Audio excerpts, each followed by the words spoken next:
Alright, so now I have the engine at top dead center, the keyway's facing up at the 12 o'clock position. So now I can go ahead and take and slide this crank sprocket on. Alright, so here's my two camshafts. This is the exhaust camshaft, this is the intake, and basically this the exhaust cam has like a very basic sprocket on it, no phaser, and the other one is the with the bulky center, that's the phaser, and that is the intake cam sprocket. I've taken them both loose off the camshaft. There's no dowel or like keyway or anything that holds them to be exactly timed in with the camshaft, so they just literally bolt on, and they can go about, I don't know, however many teeth there is, that many different ways. So what I'm going to do is I'm going to get these camshafts cleaned up. I'm going to put them into their respective positions in the cylinder head and get them torqued down.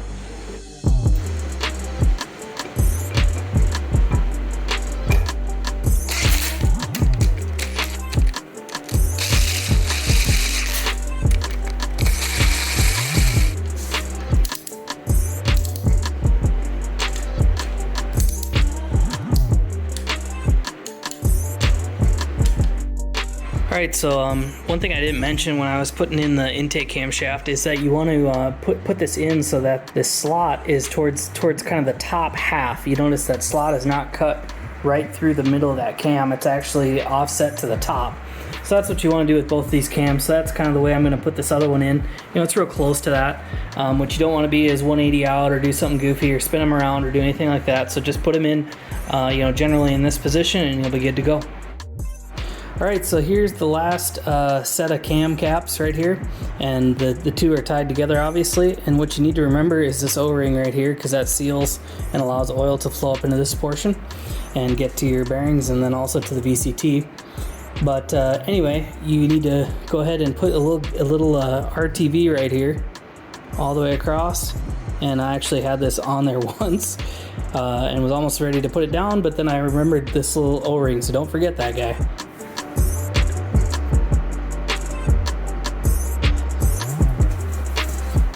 Alright, so here's a Felpro part number, TCS 45985, and in that is a set of cam seals. So I'm going to go ahead and face those the correct direction. That'd be the lip facing backwards. I'm going to put a little grease on them, and then I'm going to put them up here and pound them in. Alright, so I just got a little actually motor oil, and go ahead and set this in here. They're different sizes, so make sure you get the right one going in the right hole. That one started, and same over here.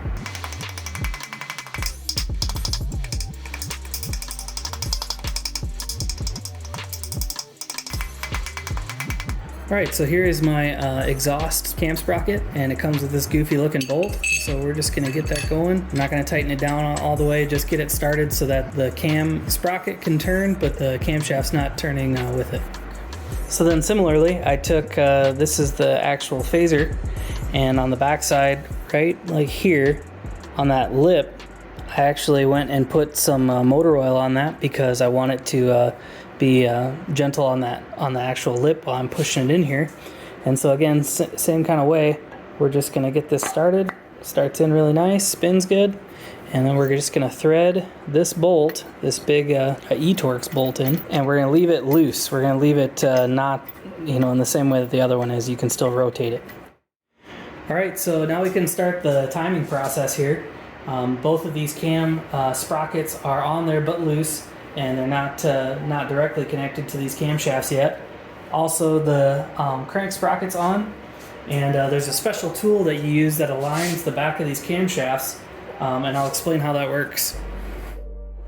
Okay, so here's the tool that I bought. It's by Massive Speed System, and you can get these on Amazon, any old place. They're all basically the same, but anyway, this one works for Z-Tex and all the different models of vehicle here. But basically it has a bar with like these two little reliefs cut in them, and then also it has at least one, but in this instance two pins that are for holding the crankshaft. And so what you need to do is, you know, according to this this diagram here, we're looking for the one with a Z on it, so that'd be this longer one here, right here. And so what I'm going to do is thread this into a position on the engine block, and that's going to hold the crankshaft and keep it from spinning at top dead center. Then we'll know the crank's in the right position. Then also, this piece holds the camshafts in position. So if you have both of them held statically where you want them, then you can just put the belt on, tighten everything up, and we're good to go. So that's the plan anyway. But you can get these kits basically anywhere. All right, so now that we have the right timing tools here, you want to come over to your engine, and I'm on basically the exhaust side, which would be the front side of the motor as it travels in the vehicle. And you come down here, the transmission would be over here. You come down under the exhaust manifold, and there's this little nut and fitting right there. And what you need to do is you need to take a 13 millimeter socket and pull that out. And what it is one of these. It's like a little plug with a little washer on it. And I have this in my hand because I have this old crappy engine block here, and that's where I'm going to demonstrate what we're doing. But just so you know, that's where it's at. So if we come over to this engine, obviously it's tipped over. It's upside down, so the crank is on the top. But you can see the location right here, you know. This is where I pulled that out of. So I have the engine roughly set to top dead center here. You'll notice that because the keyway is facing up, and this engine's flipped over, so this would be up, and so that keyway is at the 12 o'clock position. So what you want to do is, again, pull this plug out and thread this guy back in its place. And so this is why I have this engine here, is so you can see. But as you thread this guy in, it's going to come out here and touch off on the actual crankshaft.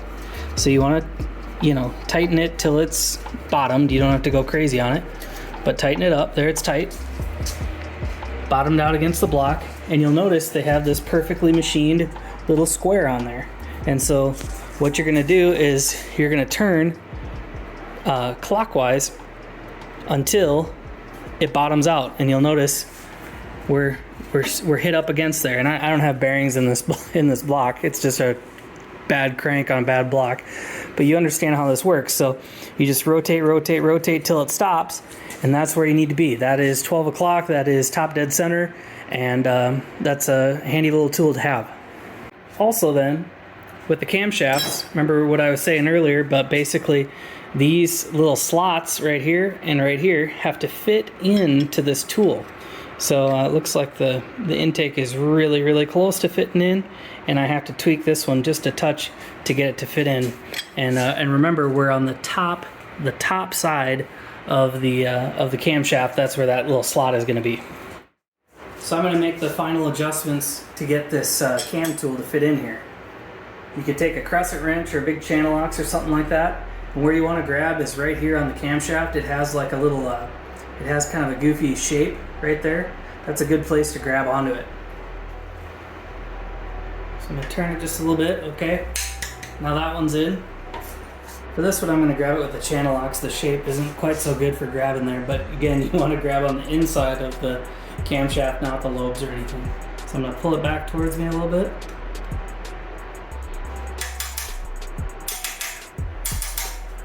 Alright, so this is set now. You can see this cam is biting on this relieved area right here, and same, this camshaft is biting on the relieved area there. Now I'm going to take this tool out of my scrap block and go ahead and do the same thing on this one. Go ahead and take the plug out and replace it with this little pin.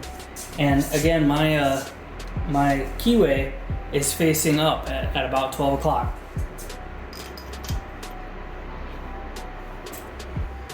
So if you don't know where you are, you can also double check your top dead center by looking down into the actual spark plug hole. You can see the piston. It should be at the top.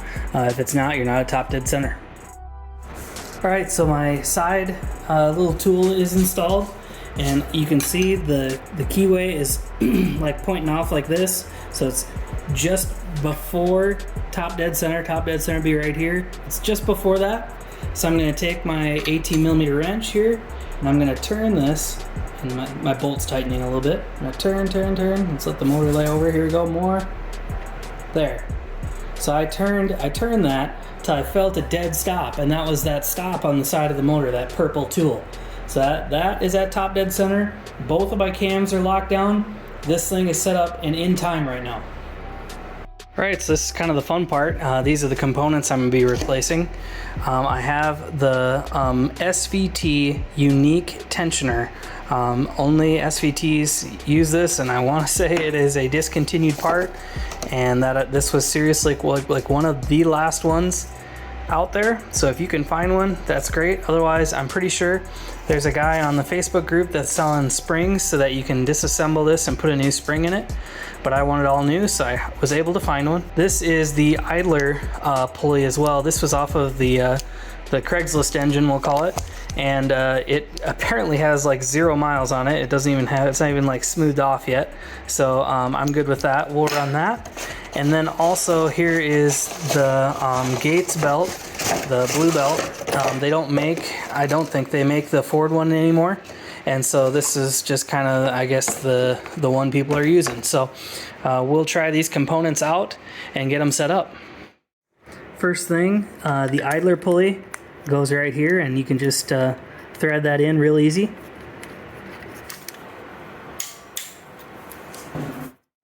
Alright, so when you go to install the tensioner, it doesn't come with a bolt, so I just had to reuse the one I had here. And basically you set this up so that this little arm goes into that window right there. And then you can get this you know, snug down, but you can't go off and tighten it really yet, because this part needs to move yet. Alright, so now we can actually do the deed here.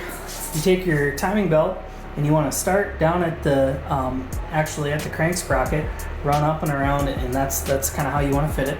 So we'll start here at the bottom.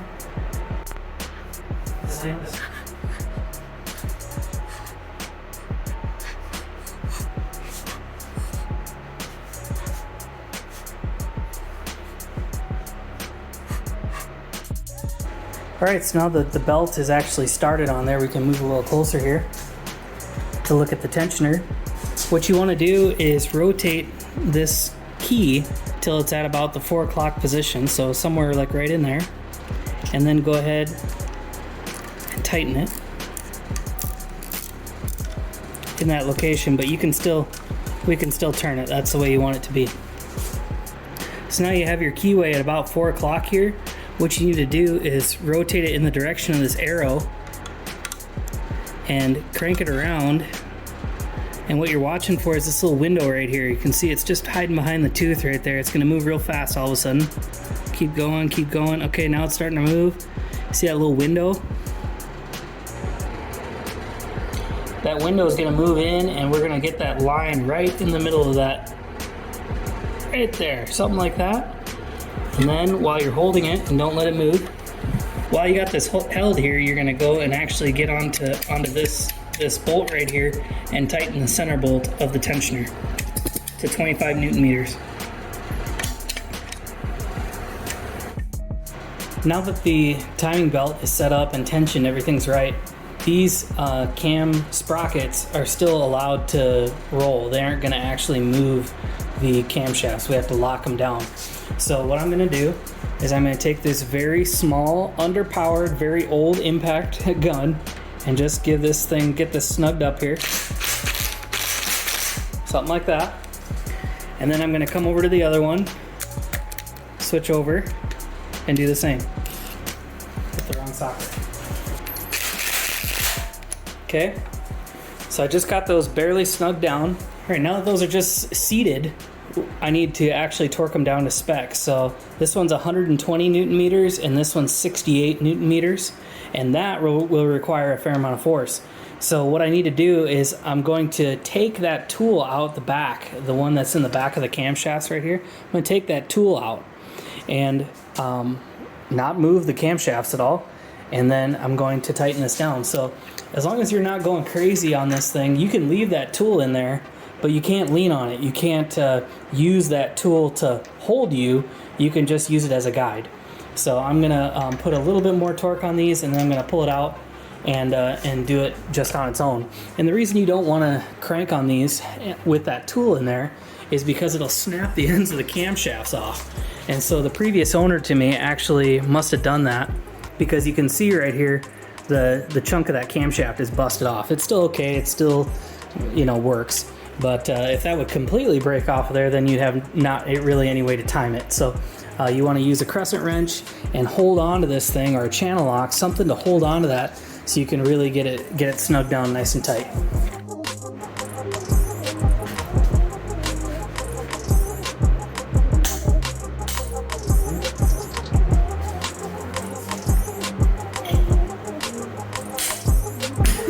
I was really having to fight that.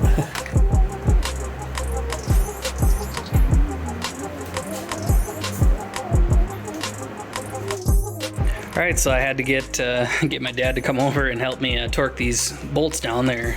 Pretty tough. It was just the fact that you had to hold it too while you're doing it. So now this engine is timed. I've rotated it over a couple times, didn't feel any resistance, and I actually did put a compression tester down in here. You can see the ports left behind, but I put it down in there just to make sure I had at least some compression, which I do. The reading's going to be a little bit off because it's cold, new rings, rebuilt, everything. So now I can start actually trimming out the rest of this engine. So plenty to do here, and we're just going to keep cruising. All right, so this little cap has to go on the front of the VCT here before you get everything closed up. It's torqued down to 27 foot-pounds. All right, so now we can go ahead and clean this top surface off and get the valve cover on. What I'm gonna do is I'm gonna pour a little bit of engine oil down onto the camshaft here and kind of all around in there to make sure everything has got at least some oil on it when it goes to fire up. And then we'll put the valve cover on. All right, so this is kind of the crown jewel. I've been working on this behind the scenes. This is the valve cover I'm planning on running here. And of course it's black. And I had a buddy at work paint it. Turned out really nice. So what I did was I blasted it down to bare metal. And the metal was all beat up. There's some spots like right here where it had pretty serious damage. And on the side here. And so I didn't really want to paint it gloss black because I was kind of worried that it would show every little imperfection. And so instead I did this kind of texture black, and I think that'll kind of hide some of the dents and other things that are going on. Especially on the inside, it has some pretty serious defects. So anyway, I don't know. It's something to try. I have another one if I end up not liking it, but I think it looks really cool and kind of complements the black and raw aluminum look we have going on here. All right, so then here's the valve cover that I picked. It's a big honking box here, but it's a Molle part number, VS50394. Anyway, it comes with new little grommets for the screws and then also the main gasket portion.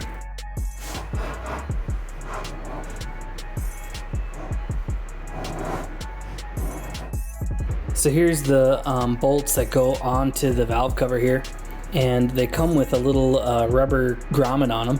And so I ripped the old one off because they're kind of brittle, and now to get the new one on here, you just press this sucker on here. Then what you want to do is, you'll see these 4 little flaps on this gasket right here, and basically you want to like push the bolt through until those flaps ride right in here. They can't be below this shelf right here. They have to be in between here. So it's kind of a farting around deal, but you push it in from the bottom and kind of work those around the outside so that the bolt is held into the valve cover and can't fall out. That's how you know you did it right. All right, so there you go. You can see those little flaps are underneath there, and so now that bolt won't fall out. So I dressed out all this valve cover, and it's time to put it on there. So I'm going to put a real small dab of RTV right there in the corner where the seam for the cam cap meets with the face of the valve, or of the head. These valve cover bolts, they say you want to tighten it in 2 stages, and the final stage is about 5 foot-pounds. So I'm going to go it's like 3 foot-pounds at first. Okay, for final torque, I'm going to bump it up to 5 whole foot-pounds.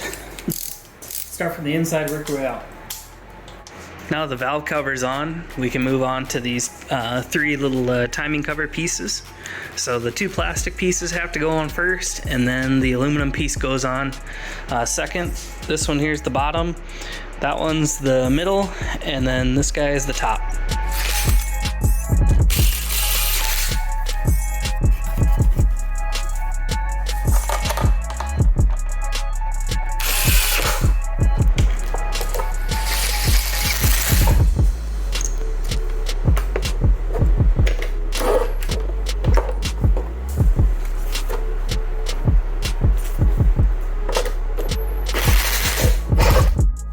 Alright, well this is the best balancer I have. It looks pretty crappy, but I think it'll work here. There's just one little chip in it, but the other one, somebody tried to grab it with like a 3 jaw puller and screwed it up in multiple places. So I think this one will work just fine. But basically just start it on here with the keyway and then pull it in with either this bolt if it's long enough or a different one.